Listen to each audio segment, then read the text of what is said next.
Joining me now is entertainment and royal reporter Kinsey Schofield. Let's start with Taylor Swift. Her boyfriend Travis Kelce is bringing in the lawyers over a photo of an alleged contract outlining the football star's relationship with Taylor and a comprehensive media plan for their breakup. The contract, which has full scope public relations on the front, which is the PR company Travis Kelce uses, outlines a plan to release an official statement at the end of this month announcing their breakup.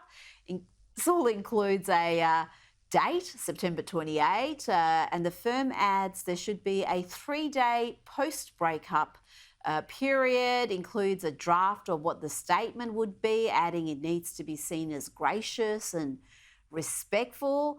The agency insists these documents are false. Do we know where they came from? The whole thing seems so bizarre.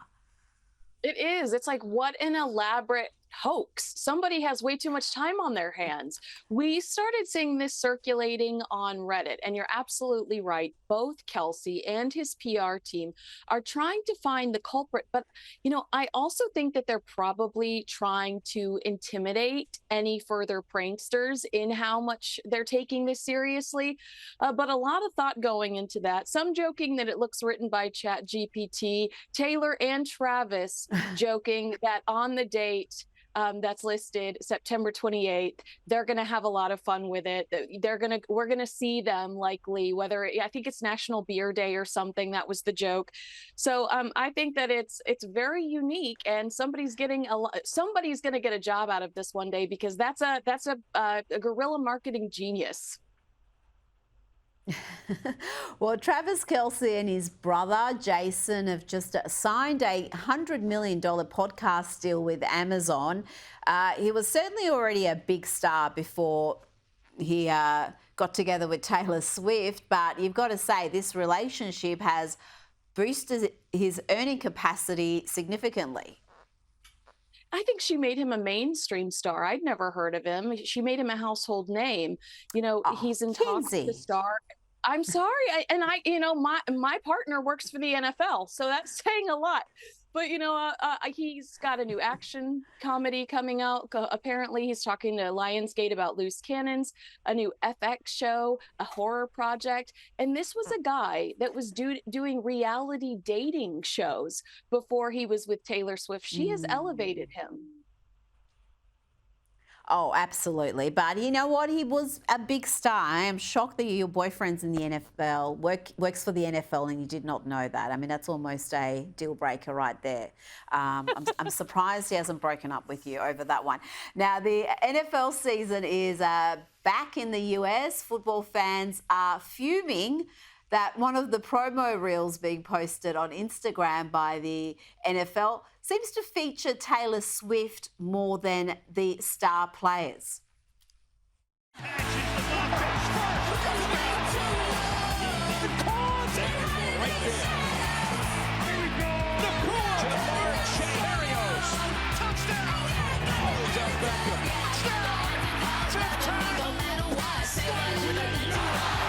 doesn't make it.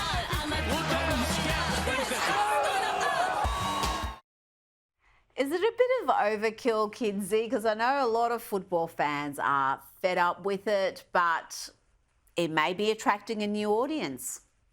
I mean, I do think that NFL fans don't care about friendship bracelets and mimosas. They want beer and oversized football jerseys.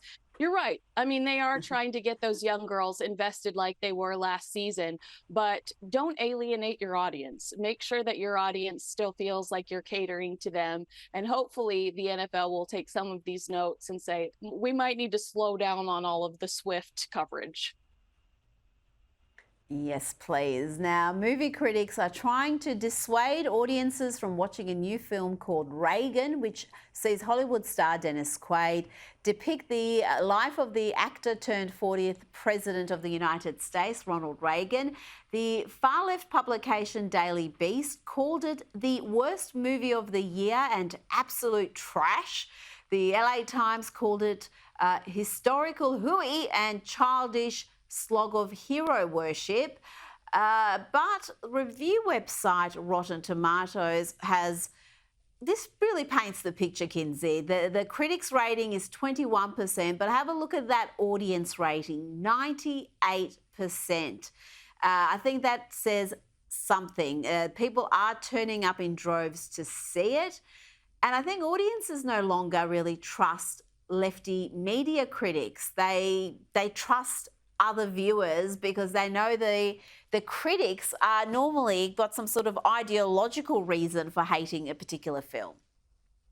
Yeah, I mean, it reminds me of the Christian movie I Can Only Imagine. That movie grossed $86 million worldwide against a production budget of $7 million. Remember The Sound of Freedom? Critics canned it, and it became a box office hit, collecting $40 million after just 1 week. So I think you're absolutely right. The audience at home, they don't care what these elites think anymore. That those opinions are unnecessary and untrustworthy at this time.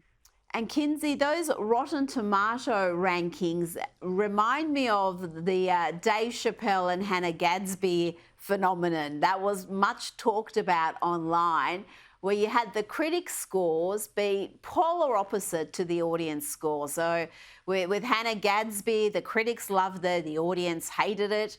And with Dave Chappelle, it was the other way around. And I think it again shows there's this divide now where we don't trust the critical opinion. Things that are critically acclaimed may not be necessarily good. And I think normal people are sick of watching movies with messages. And a lot of these critics are, liberals. They're in the media world, and they love these message-driven movies. Normal people just want to get lost. Well, you just want something that's well written, well acted, that's entertaining. I mean, I don't care if it's got a message, but if the whole point of the project is the message, then that's a problem. Now, let's talk about the royals. Queen Camilla delighted American author Emily Griffin when she sent her a personal letter after they met at a literary event earlier this year. She told the author she enjoyed her work and was looking forward to reading her new book in the peace and quiet of Scotland. But I do wonder whether Meghan is going to see this as a slight, given Griffin has publicly called Meghan unmaternal and phony in a series of comments that she did later apologise for. But as we know, Meghan and Harry do not forget anything.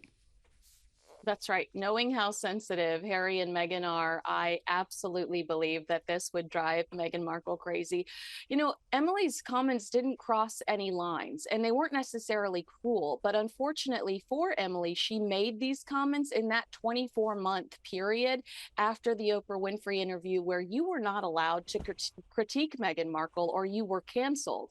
Then, remember Bethany Frankel saying, after I posted a negative video about Meghan Markle, a superstar called me and scolded me. Then South Park kind of changed everything. But that's really why Emily had to apologize and received such backlash. I doubt Meghan is happy about this new friendship blossoming between Camilla and Emily. Kinsey Schofield, thank you so much for your time this evening.